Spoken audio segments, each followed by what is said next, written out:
Hey, help support the show by joining the Patreon or becoming a YouTube member. Also hit that like button to subscribe if you want more Cavs-focused content.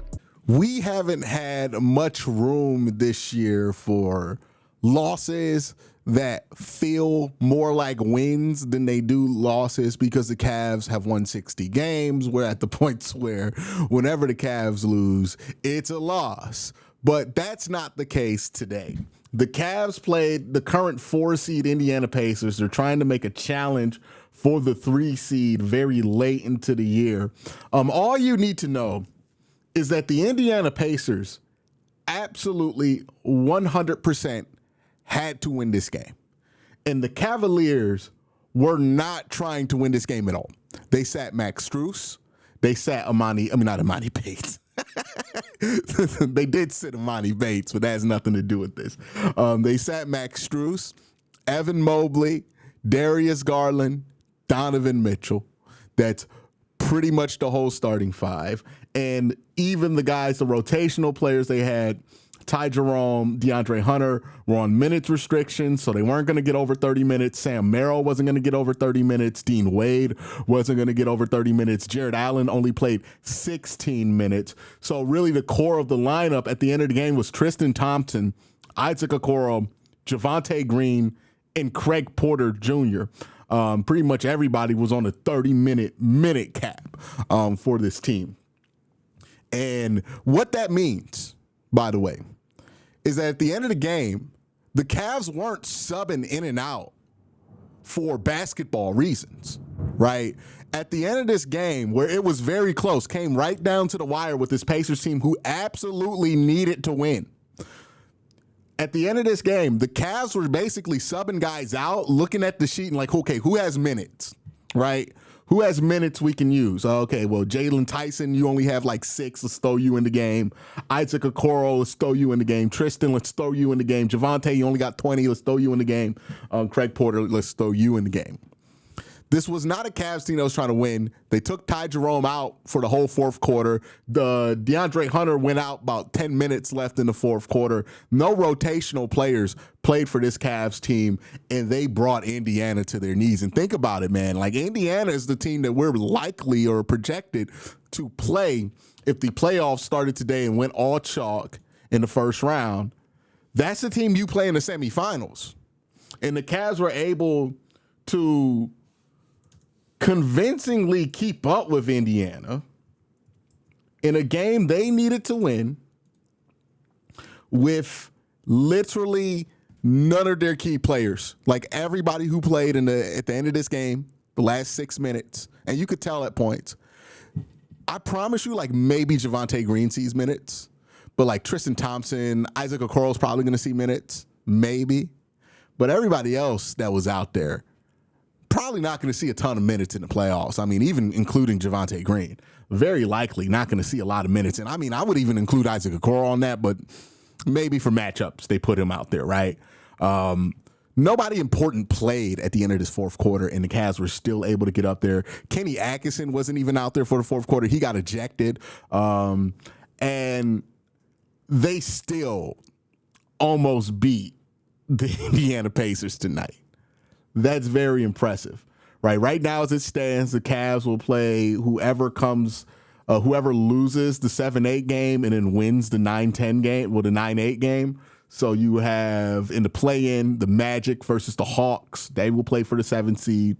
Let's say the Magic win that game. If the Magic win that game, then the Hawks will play the winner of the Bulls Heat game. And then that winner will play the Hawks for the 8th seed, and whoever wins that game will be the 8th seed. So let's say it all goes chalk. You play the Hawks in the first round, and then you get the Pacers who play the Bucks in the first round. You get the Pacers in the second round. I mean, that's not an insignificant opponent. That's somebody you could see very feasibly in the conference finals. And you sent a message that if you had just played Ty Jerome 35 minutes tonight, you would have likely whooped their ass. And they had all their starters out there. Pascal Siakam played. Miles Turner played. Tyrese Halliburton played 36 minutes in this game. Benedict Mathurin played. This was a healthy Indiana Pacers team. And you were this close to beating them with not even your B squad, your C squad. Like, I mean, Max Strus not playing. That's your C squad, bro. So very, very impressive stuff from the Cavaliers today.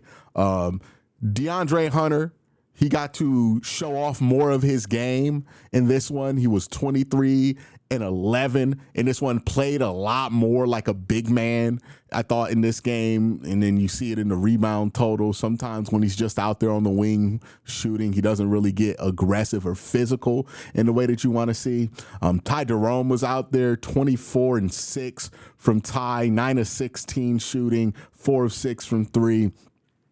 We know Ty Jerome, he's going to be cash money in the playoffs. Sam Merrill, who I was surprised that they did sub Sam Merrill out at the end of this game. So Sam was on a heater. He was like 4 of 4 from 3 at the second half of this game. They took him out the game to rest him. So that tells you right there that Sam Merrill might be getting minutes in the playoffs, so they see him as somebody who's going to get minutes. He showed why, right? He's a good team defender, solid on-ball defender, but 15 and 4, 5 of 8 from 3. He was keeping the Cavs in this game at the end of it. Isaac Okoro had 13 and 2. And Tristan Thompson, he tried his damnedest to get a double-double. Had 12 rebounds, 7 minutes. Clap it up for Tristan Thompson, y'all. 20 minutes for Tristan Thompson. And I'm just going to tell you this right now. I'm not going to be afraid of any team that almost lets Tristan Thompson get a double-double in 2025. No disrespect to Tristan, but we know what it is. Tristan feasibly had a chance to get a double-double in like 20 minutes, mind you. It's not like Tristan played like 40 minutes and he was just out there, so of course he got a bunch of rebounds and points. No. Tristan only played 20 minutes. And he came 1 3-pointer. He would never make a 3-pointer, but he came 2 field goals or 1 field goal and a free throw. He should have got a free throw. That's why Kenny Atkinson got ejected. They didn't give Tristan an and one when he absolutely should have gotten an and one. We're like, he should be at 9 because he should have got the and one, and he should have made one of those free throws down the stretch, and that's 9 points. 9 points, 13 rebounds, 1 bucket away from getting a double-double in 20 minutes against your starters in a game that you needed to win in a stretch of the year where the Indiana Pacers were in the middle of a win streak. Like, there's no excuse for Indiana to have played this bad. This was at home for them, and they almost got sniped. And I wouldn't even say because they played bad, right? Because we look at the turnovers. They only had 9 turnovers. They were +3 in the turnover margin, Indiana was. So, like, I don't think Indiana played bad. They shot 34% from 3, 46% from the field. These are normal numbers. This is just the Pacers looking like the Pacers, what they usually look like on a day-to-day basis. And the Cavs came in there and almost took their shit with nobody playing in the fourth quarter in a game that they absolutely needed.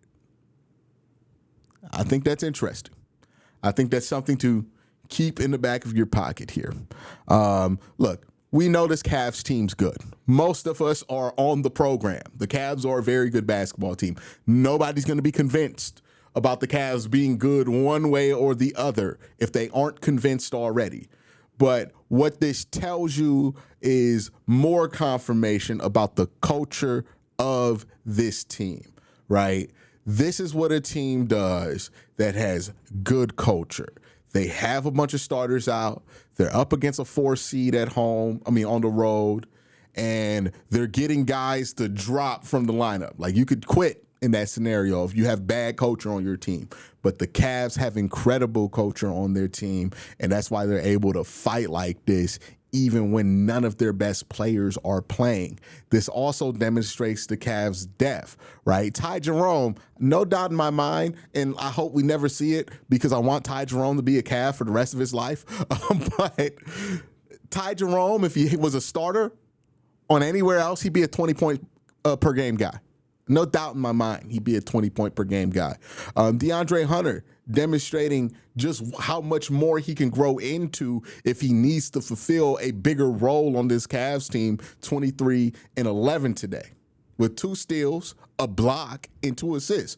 Real big man shit, right? Like, love to see that from DeAndre Hunter. Sam Merrill getting out there, shooting much better in the second half of the season after the All-Star break than he was before. Loved that. Got to see more of that from him, right? I wish I would have saw more out of Jalen Tyson. Really didn't give you much today to be excited about, But even somebody like Tristan going out there and almost giving you a damn near double-double at his age and how cooked he's been physically over the last few years, that's important.